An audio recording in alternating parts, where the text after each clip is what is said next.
আমরা পৃথিবী পৃষ্ঠের ওপরে বসবাস করছি, আর তার ঠিক ওপরেই রয়েছে বিশাল মহাকাশ।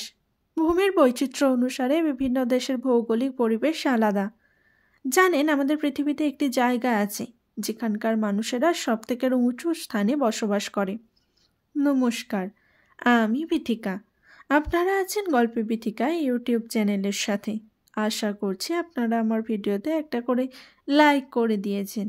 আজকে আমি আমার ভিডিওতে পৃথিবীর সবচেয়ে উঁচু স্থানে বসবাসকারী একটি জায়গার সম্পর্কে বিশেষ কিছু তথ্য আপনাদের সামনে তুলে ধরার চেষ্টা করব। ওই শহরটির নাম হলো লা রিনকোনাদা শহর, যা পেরুতে অবস্থিত। এটি সমুদ্রপৃষ্ঠ থেকে প্রায় 5100 মিটার উচ্চতায় অবস্থিত। পৃথিবীর সর্বোচ্চ স্থায়ী জনবসতি অধিকারী শহর এটি, কারণ পৃথিবীতে যত শহর বা জনবসতি রয়েছে তার মধ্যে এটি সর্বোচ্চতায় অবস্থিত। এই যেন তুষারের পাহাড়ের ওপরে এক কল্পনার শহর। এই শহর সম্পর্কে আরেকটি দারুণ বিষয় হলো এখানকার সোনা আহরণ করাই এখানকার প্রধান অর্থনৈতিক কার্যক্রম। এখানে প্রায় 50,000-এরও অধিক মানুষ বসবাস করে, যাদের বেশিরভাগই স্বর্ণ খনিতে কাজ করে।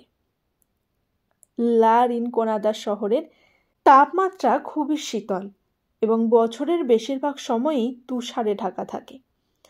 অক্সিজেনের ঘনত্ব সমুদ্রপৃষ্ঠের তুলনায় অনেক কম, ফলে এখানে বসবাস করা শারীরিকভাবে কঠিন। এখানকার জল এবং বায়ু দূষিত, বিশেষ করে খনিজ উত্তোলনের কারণে। শহরটি স্বর্ণ আহরণের জন্য বিখ্যাত। এখানকার খনিজগুলো বেশিরভাগই ছোট এবং আনুষ্ঠানিকভাবে পরিচালিত হয়। এখানকার শ্রমিকেরা কাচরো সিস্টেমে কাজ করেন।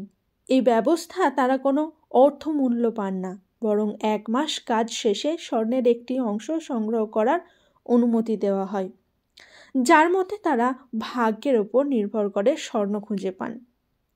শহরের সরকারি সেবা প্রায় অনুপস্থিত। স্যানিটেশন, পানীয় জল ও স্বাস্থ্যসেবার অভাব রয়েছে। বসবাসকারীরা বেশিরভাগই অর্থনৈতিকভাবে দরিদ্র এবং এখানকার জীবনযাত্রা অনেক কঠিন। লা রিনকোনাদায় বিভিন্ন উৎসব ও ঐতিহ্য পালিত হয়, যেগুলি ধর্মীয় ও সংস্কৃতির মিশ্রণ দেখা যায়। শহরের মানুষেরা মূলত অ্যান্ডিয়ান সংস্কৃতি ও ভাষার ধারক। যদিও এটি খুব প্রতিকূল পরিবেশে অবস্থিত, তবুও এর অন্যান্য ভৌগোলিক অবস্থান ও সৌন্দর্য কিছু অ্যাডভেঞ্চার প্রিয় পর্যটকদের কাছে একটি আকর্ষণের জায়গা। পরিবেশের দূষণ এবং খনিজ আহরণের প্রক্রিয়ার কারণে শহরটির ভবিষ্যৎ উদ্বেগজনক। সোনার ওপর নির্ভরশীল অর্থনীতি টেকসই নয় এবং এখানকার পরিবেশগত ভারসাম্য আরও খারাপ হতে পারে। লা রিনকোনাদা শহরের ভূগর্ভস্থ পানীয় প্রাপ্যতা অত্যন্ত সীমিত এবং উচ্চতা ও প্রতিকূল ভৌগোলিক অবস্থানের কারণে এটি আরও জটিল।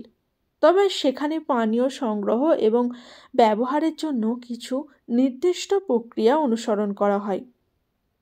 এই শহরে অ্যান্ডেস পর্বতমালার কাছে অবস্থিত এবং এর আশেপাশে অনেক হিমবাহও রয়েছে।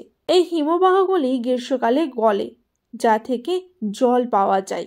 হিমবাহ গলনের জল স্থানীয়দের জন্য প্রধান জলের উৎস। অনেক মানুষ বরফ সংগ্রহ করে এবং তা গলিয়ে ব্যবহার করে। এটি পানীয় জল এবং দৈনন্দিন কাজে ব্যবহারের জন্য অন্যতম উপায়। উচ্চতার কারণে ভূগর্ভস্থ জলের স্তর অত্যন্ত গভীরে। প্রাকৃতিক বা কৃত্রিম কোনো আধুনিক পরিকাঠামো ছাড়াই অনেক জায়গায় ছোট ছোট ঝর্ণা বা জলধারা থেকে জল সংগ্রহ করা হয়। শহরের জলের চাহিদা পূরণের জন্য অনেকেই জল পুনর্ব্যবহারও করেন। স্থানীয়ভাবে সংগ্রহ করা জল দীর্ঘ সময় ধরে সংরক্ষণ করার চেষ্টাও করা হয়। জলের উৎসগুলো ভারী ধাতু বা খনিজের দ্বারা দূষিত। খনি কার্যক্রম থেকে নির্গত রাসায়নিক পদার্থ যেমন পারদ এবং অন্যান্য বিষাক্ত উপাদান জলের ব্যবহারকে অনুপযোগী করে তুলেছে। পরিশোধিত জলের অভাব শহরের প্রধান সমস্যাগুলির মধ্যে থেকে একটি। এত উচ্চতায় জলের উৎস সীমিত হলেও প্রকৃতি থেকে যতটুকু পাওয়া যায় তা দিয়ে স্থানীয়রা জীবন চালিয়ে যাচ্ছেন। তাই বিশেষ শহরের কথা জেনেই কেমন লাগলো তা আমাকে জানাতে কিন্তু একদম ভুলবেন না।